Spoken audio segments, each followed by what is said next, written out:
माँ तो आखिर माँ होती है।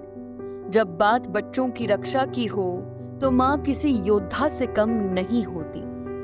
एक ऐसे ही माँ की दर्द भरी कहानी प्रदेश में आई इस खौफनाक आपदा में भी सामने आई है। इस माँ ने अपनी दुधमुही बच्ची को बचाने के लिए कितना संघर्ष किया, ये आप इस बात से समझ सकते हैं कि इस विनाशकारी प्रलय के बाद भी इस छोटी बच्ची का शव अपनी माँ से लिपटा मिला।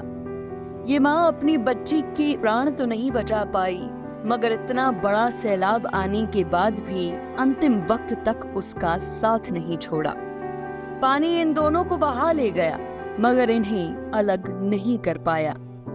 ये हृदय विदारक तस्वीर मंडी जिला के राजबंद से सामने आई है। इस महिला का नाम सोनम था, जिसकी उम्र महज 23 वर्ष थी। 3 महीने पहले ही इनके घर एक बच्ची का जन्म हुआ था, जिसका नाम मानवी रखा गया। इस आपदा ने इस हंसते खेलते परिवार को भी तबाह कर दिया। बादल फटने से इनका घर मलबे में तब्दील हो गया और इसी मलबे के बीच सोनम और उनकी बेटी मानवी का शव एक साथ लिपटे हुए मिले।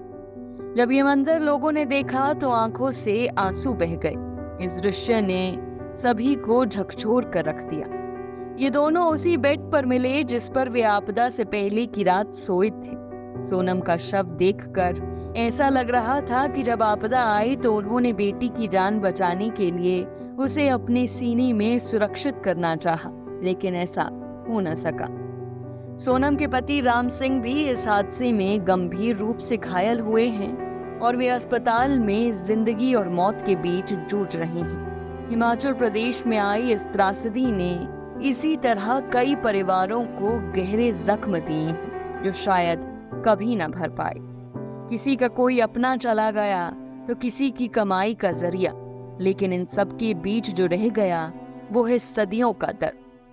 दुकान, मकान, पुल और सड़कें तो दोबारा भी बन जाएंगी, मगर जिस इंसान को ये आपदा बहा कर ले गई वो कभी लौट कर नहीं आएगा। बहरहाल प्रदेश में अब भी कई लोग लापता हैं और उनकी तलाश की जा रही है।